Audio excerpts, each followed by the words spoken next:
মেয়ের খুনের বিচার চাইতে আবারও পুলিশ সুপারের দ্বারস্থ তামান্নার মা। মেয়ের খুনিদের বিচারের আশায় আজও তামান্নার মা। আজ কৃষ্ণনগর পুলিশ জেলার পুলিশ সুপারের ডাকে তার সাথে দেখা করতে এলেন তামান্নার মা সাবিনা ইয়াসমিন।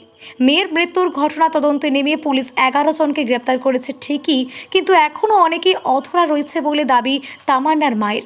পুলিশ দ্রুত তদন্ত করে বাকিদের গ্রেপ্তার করুক, এখনও এটাই দাবি তার। কৃষ্ণনগর পুলিশ জেলার নবনিযুক্ত পুলিশ সুপার অতুল ভির সাথে দেখা করতে আসেন সাবিনা ইয়াসমিন।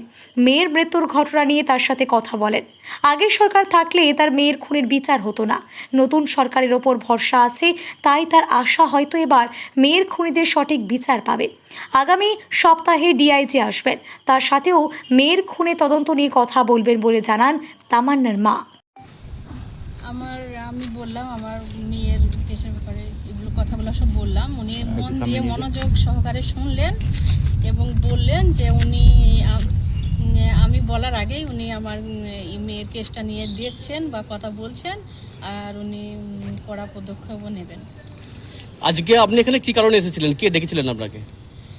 আমি এসপির সঙ্গে মিট করতে এসেছিলাম। আপনি নিজেই এসেছিলেন নাকি এসপি সাহেব আপনাকে ডেকেছিলেন? এসপি ডেকেছিলেন, নতুন এসপি এসেছেন, ওই জন্য আমার এসপি ডেকেছিলেন, আমি এসপির সঙ্গে মিট করতে এসেছিলাম। দেখা করলেন? তা কি কথা হলো এসপির সাথে? আমি আমার বক্তব্য বললাম, তো উনি মন দিয়ে শুনলেন। আমি দেখলাম, বুঝলাম যে উনি মন দিয়ে মনোযোগ সহকারে শুনলেন, বাকি আসামিদের ধরবেন এবং যেখানে যেখানে খামতি আছে সেগুলো উনি সমস্ত কিছু দেখবেন। আপনি দেখছেন, উনি বললেন যে আমাকে যেমন বললেন যে উনি দেখছেন, আমি বলার আগে থেকেই উনি আমার এই ব্যাপারটা নিয়ে উনি এই সরকারের পালাবদলের পর প্রথম এসপির সঙ্গে আপনি মিট করছেন তো? এই এসপির সঙ্গে এর আগে এসপি এসেছিলেন, এই এসপি তো প্রথম। সেক্ষেত্রে আগের যিনি যারা সরকারে ছিল তাদের প্রতি আপনার কি মানে রিয়াকশন? সেক্ষেত্রে আমি সবসময় একই কথা বলছি যে আমার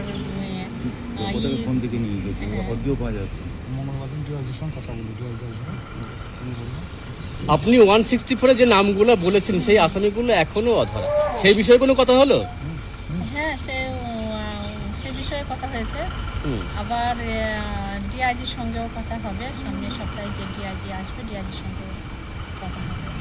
এর আগের দিন মুখ্যমন্ত্রী বলেছিলেন যে আপনি যে এসপির কাছে চিঠি দিয়েছিলেন এর আগের দিন, এবং সে বিষয়ে মুখ্যমন্ত্রী বলেছিলেন যে বিষয়টি দেখবে, তা আপনি কতটা আশ্বস্ত হচ্ছেন? আমি আশ্বস্ত, কেন উনি বলেছেন, এটা শুনে আমি আশাবাদী, আমি আশ্বস্ত যে আমার সরকার যেহেতু বলছেন তাহলে এবার ঠিক বিচারটা আমি। মানে এই নতুন সরকার আসার পরে আপনি আশা পাচ্ছেন যে আপনার মেয়ের সুবিচার হবে? হ্যাঁ।